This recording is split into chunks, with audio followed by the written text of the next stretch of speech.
Well, it's a special occasion here on Very Interesting today. We've got Luke Carter with us in the studio.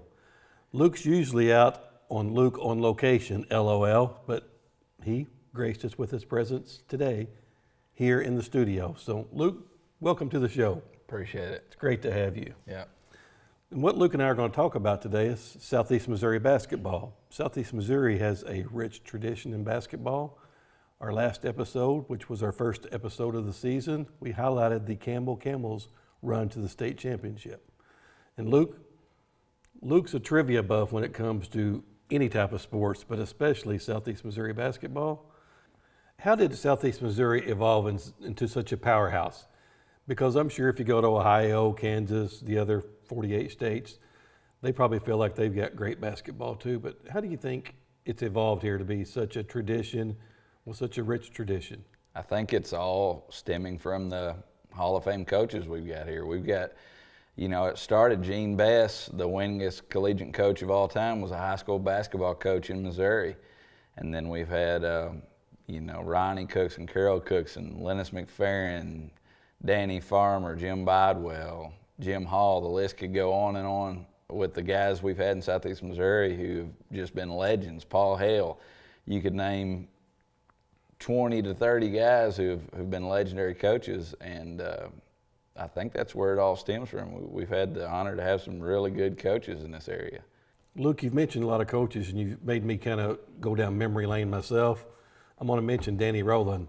I forget how far his Richland teams went into the state tournament, and I know Danny's a Parma guy. You and I are Parma guys. Mm-hmm. So I want to say something about Danny Rowland because he's a Hall of Fame coach to me, because he's one of my favorite coaches of all time, and he had some great teams. But there's so many coaches that never get talked about.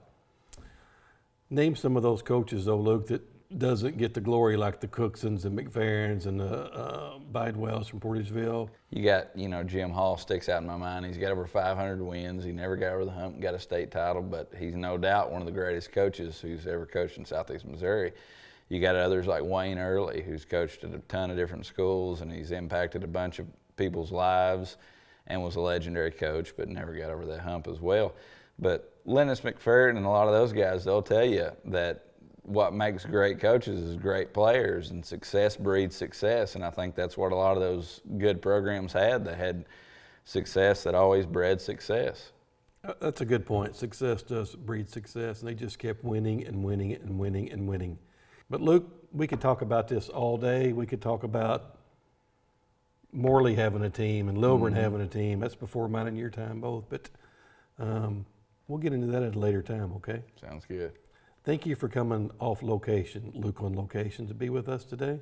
It's a very special moment when you grace our presence here in the studio. Appreciate it. Thank you.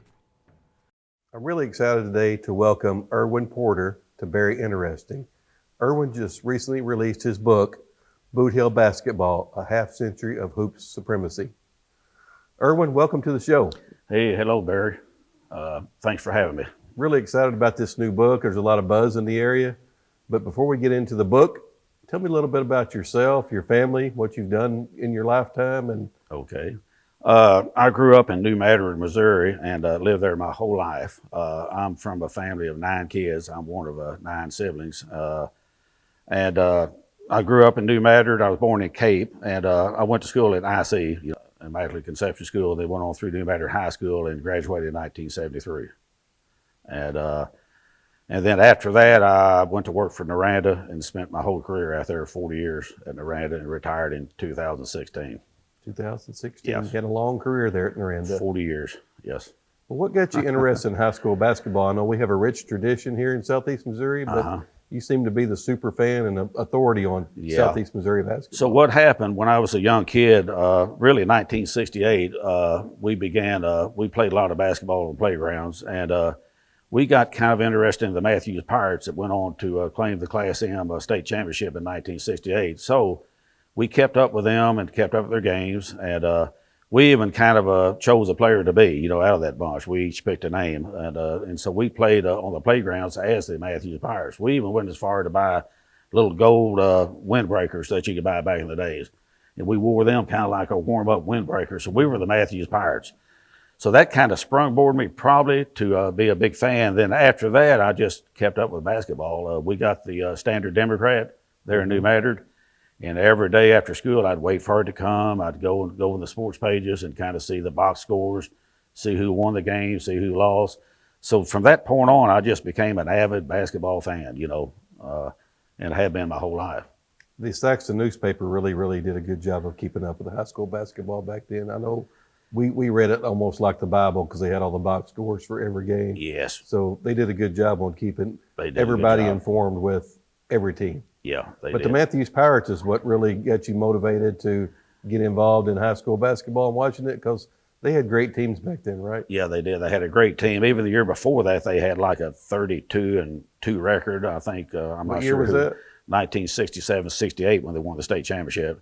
So they had Coach Jim Hart there, which was a great coach. He had like 4 good years there. And so, like you're saying, after the 1968 year, and they claimed the state championship, I guess I tell people that's kind of what really got me going on high school basketball, And then I got on into high school, and then of course I played some. We'll talk about that, maybe here in a minute.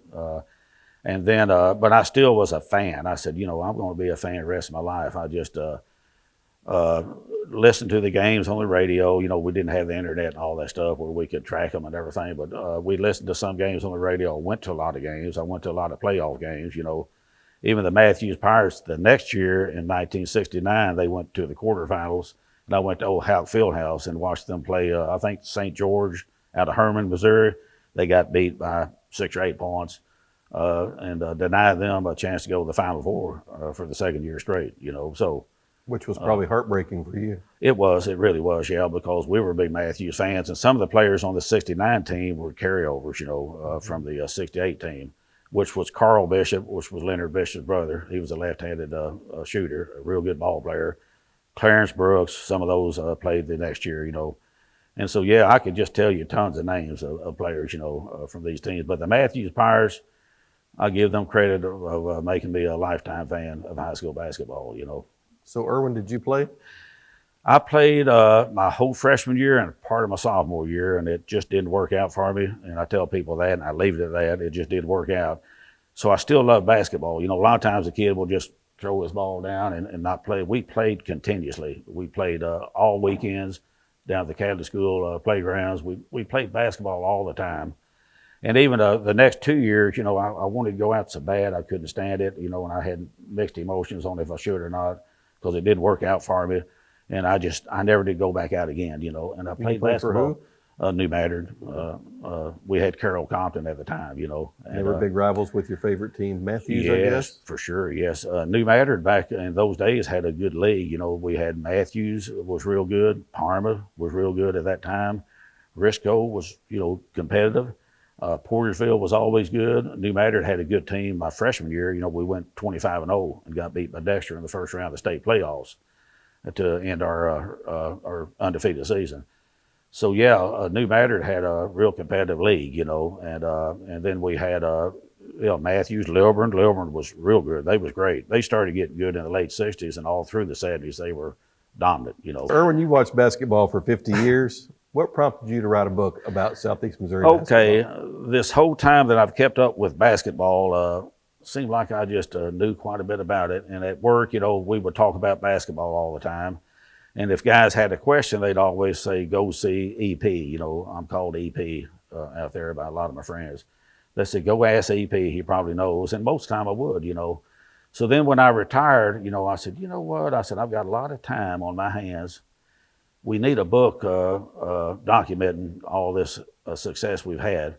And I said, I would probably be a good person to try to see if I can do this, So I thought, I'll jot down what I want in the book, what I would want as a fan to see. And so I knew kind of the history. I knew all the histories of the players.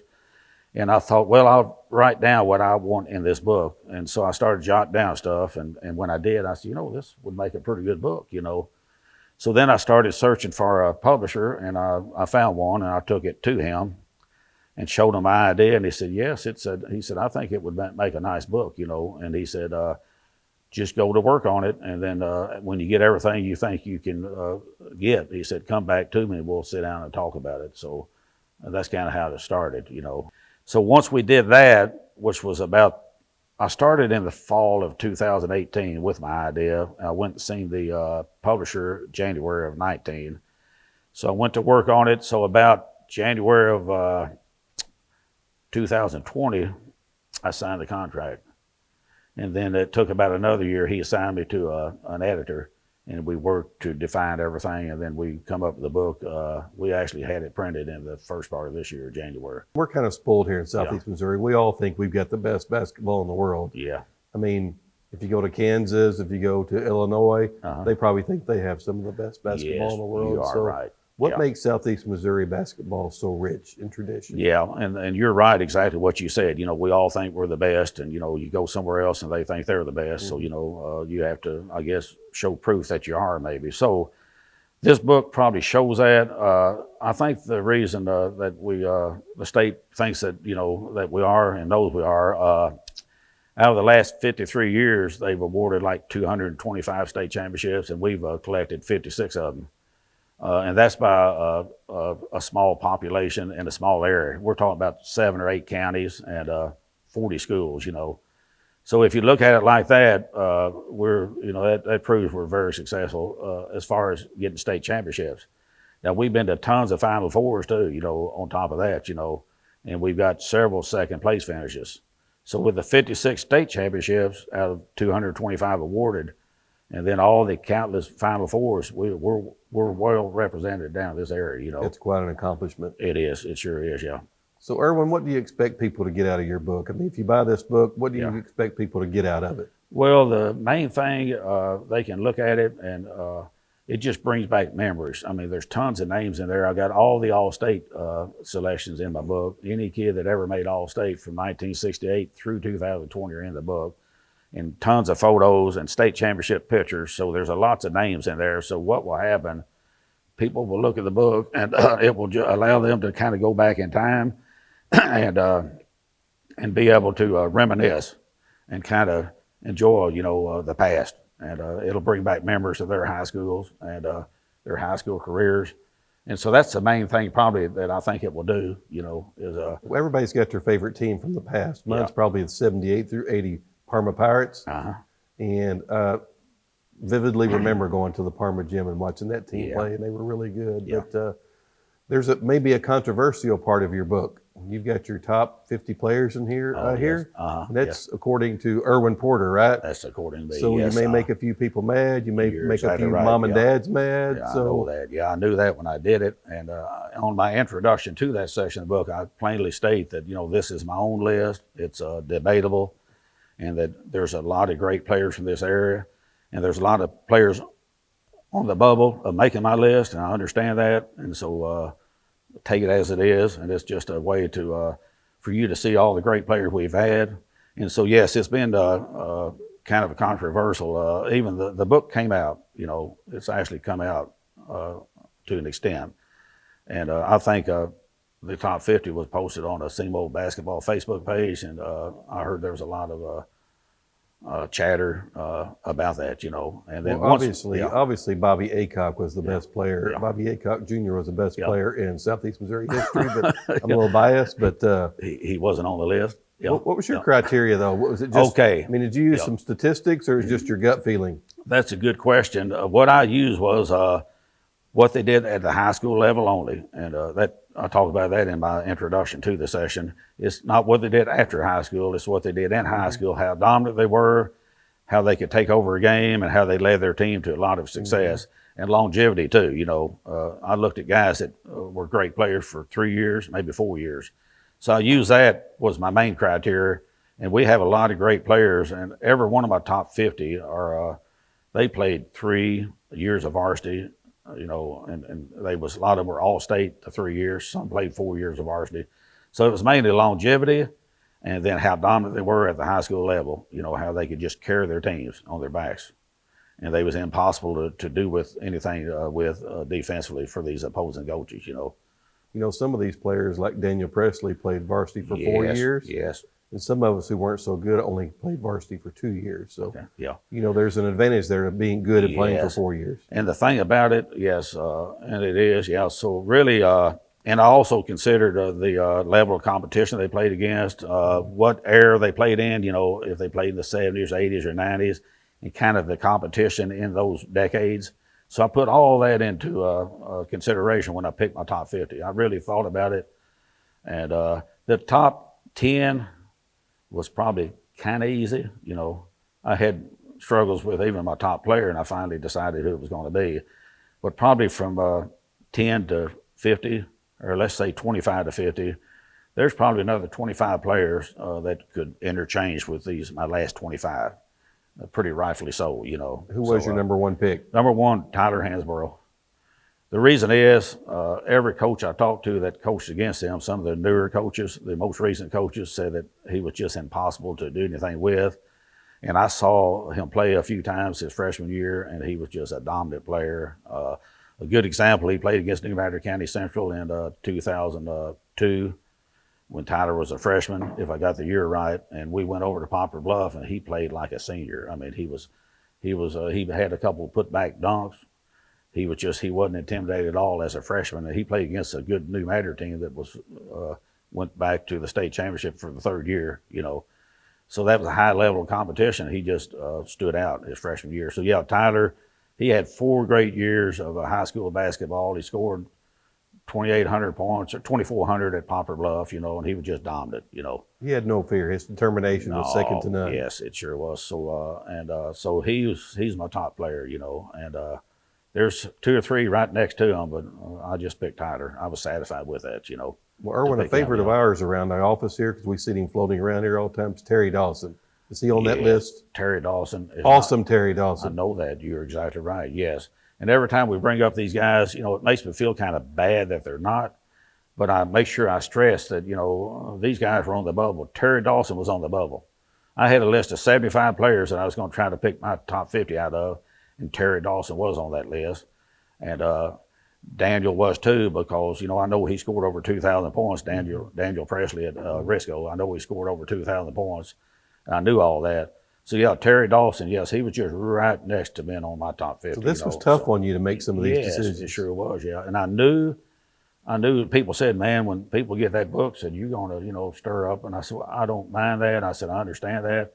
But this is all just my top 50 on what my opinion, and we can just go with it, and it created a lot of conversation, which is good for my book, I think, So you probably went to press. You probably went to press a little late to get the curse of the Camels over with, but I know that, yes. The Camels would be in that book this year. They correct? would be in it. They would have their state championship team in it. They're the 57th state champion we've got.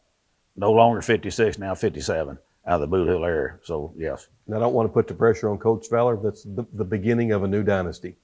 Camels. Yes, hopefully so. Yeah, that was great. They had a great season. I kept up with them the last couple of years, and I knew that they were right on the verge of doing something good.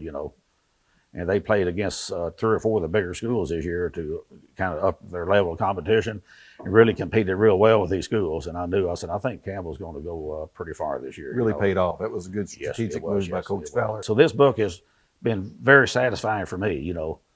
To be able to do all this. And the most important thing is to have something like this that people can refer to, and everything will be in one edition, the all-state players, the history of the teams, the stuff about the coaches, and everything else that's in the book, I mean, there's a lot of buzz around it right now, but how does someone go about getting this book? Okay, the way you can get this book, Claim Press has them, claimpress.com. And then Barnes & Noble has it on their shelves, and Amazon is supposed to have it. The last I checked, it said they was out of stock, but hopefully they can get it. And then I have them myself. Anybody that knows me can contact me, because I have them for my own personal use. I hope everybody will get the book, Bootheel Basketball, A Half Century of Hoop Supremacy. Can't wait to read it. Erwin, thank you very much. Thank you so much for having me, Barry. I enjoyed it. Excited about this. Good. Thank you so much. Luke and I just recently went to Erwin Porter's book signing, Bootheel Basketball, A Half Century of Hoop Supremacy. And it's a great book. I'm not halfway through it, but the book signing was electric. Luke and I took our kids there, and we're just going to reflect on a few of the memories we had with Erwin Porter there at the book signing. Luke, that was an exciting time with all the stars and celebrities, the local celebrities there. Running to Joel Crawford, I haven't seen that guy in, I don't know, 25 or 30 years. One of the all-time leading scorers in Southeast Missouri State University history. Lenny's McFerrin, Coach Hollifield from Sykeston, Coach Hall, Coach Bidewell. You know, it was a Southeast Missouri all-star team there, right? Oh, yeah. Terry Mead was another name that stuck out of a guy that was there. It was cool to have all those guys there. Lennis McFerrin got to speak. Greg Hollifield spoke. But it's cool to kind of reflect on these legendary guys' careers and have them there and to kind of give them a moment along with Erwin. And, you know, it's a special moment for everybody involved. One thing I will say about Erwin, this is near and dear to his heart. I mean, it was his passion to write this book. And this book was much needed here in Southeast Missouri because Southeast Missouri has a rich tradition of basketball. And he's documented the Parma Pirates, Morehouse, you name it. I don't think Catron had a team. If they did, it's in here. Mm-hmm. But he's documented everything. This is the Bible of Southeast Missouri basketball. And he had a big crowd. I think there was over 300 people there. Oh, yeah. I mean, if you like basketball, you were in heaven at his book signing. Yeah, it was real cool. And then another cool thing he did, he set up tables with all of the coaches who had won over 500 games. You could buy your book and you could go to their tables and talk with them a little bit and get an autograph. He had Gene Bess, that was cool. The winningest college basketball coach of all time was there. And, you know, a lot of those coaches said that's where they drew their inspiration was from Gene Bess. About all of them. Mm-hmm. All of them kind of thanked him for their career. Mm-hmm. I remember Coach McFerrin said if without Coach Bess, he wouldn't have made it. Yeah, and Greg Hollifield said he was at a coach's clinic. They had Krzyzewski, all the big names there, and they said if you want to learn basketball, drive to Poplar Bluff, Missouri, and go and watch a Gene Bess practice. He said he loaded up the next day and went to a TRCC practice. Well, let's talk about the book a little bit because I think it's a little bit controversial. I think that gets people debating it. I think it creates a dialogue. But Erwin's put his top 50 all-time best players in Southeast Missouri history. Mm-hmm. And when Erwin was giving his speech about the book, he made sure to comment that they're his top 50. They're not Luke Carter's or Barry Aycock's or Gene Bess's. He's like, they're my top 50. Right. But I think the fact that they're just his top 50 creates a lot of debate because Philip off the camera, you know, we kind of started a debate after the interview the other day that, you know, Robert Ison's in here, but Ray Pugh's not. I mean, they were pretty much equal in the state championship team. So Erwin made clear, I kind of think it was a trick by Erwin just to cause this debate and this controversy to get people to buy the book because it got us debating with Erwin right on the spot about Robert Ison and Ray Pugh. So it was a good trick, Erwin, good one. Good marketing trick. So Luke, top 50 players. Did you agree with it or not?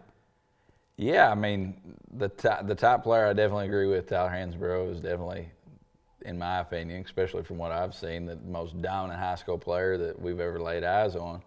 And, you know, I've talked to a lot of guys and asked them, you know, who do you think the best basketball player you've ever seen? And a lot of the older guys, you know, that have had the opportunity to watch like the Ricky Fraziers and the Frankie Robinson from Lilburn, that's a name that gets brought up a lot. And so, yeah, I think it's a pretty good top 50. I'd have maybe a different top 50, but I'm sure you would too. I think you could ask 100 people and they'd have a different top 50. You know, everybody has sentimental favorites, right? I think just by talking to Erwin several times now, Tyler Hansbrough is probably also his favorite player. Mm-hmm. I think his son's friends with Tyler, so he may have a built-in bias, but that built-in bias still, Tyler Hansbrough's, most people would still say that he's the best player. Of course. Well, Luke, there's a lot of people that didn't make the top 50, and as I was getting my book signed the other day from Erwin, he actually signed to Barry, sorry I left you out of my top 50. So me not being in the top 50 was really, really cool of him to do that. Thank you. I didn't deserve to be in the top 50. Now, Bobby Aycock may have, but not Barry Aycock. He said you were 51 and Terry Dawson was 52. But this is a great book. I mean, it's well written, it's first class, very professional. I mean, I don't think he could have done a better job putting this book together. Like I said, I'm halfway through it. It makes you think about what's happened here in the past. Just, it's been so dynamic. It's like we always say, it's a rich tradition. Some of these players I had forgotten over the years, like Brian Blackburn. Like I told you, he's one of my favorite players of all time from the area. And he's mentioned here quite a bit. You know, it's just like a lot of Southeast Missouri history, especially the basketball history. If it doesn't get told, it's never going to get told. A lot of those older players, a lot of those stories from the 70s and 80s, as people get older and as the fizzle dies out, you know, you got to have a way to tell those stories and to keep them alive, and that's a good way to do it. I'll call this the Bible of Southeast Missouri basketball. He's done a great job of documenting the history of this area. And Erwin, shout out to you. It's a great job. I think Erwin did a fantastic job. I think that Matt Tanner and the bank did a really good job with the event. And I think, you know, it was a 100% smash hit. And if you haven't got one, go out and get it. It's not on the New York Times bestseller list yet, but I think it's coming, don't you? It's definitely on the Standard Democrat bestseller list. Thank you, Luke. Appreciate it.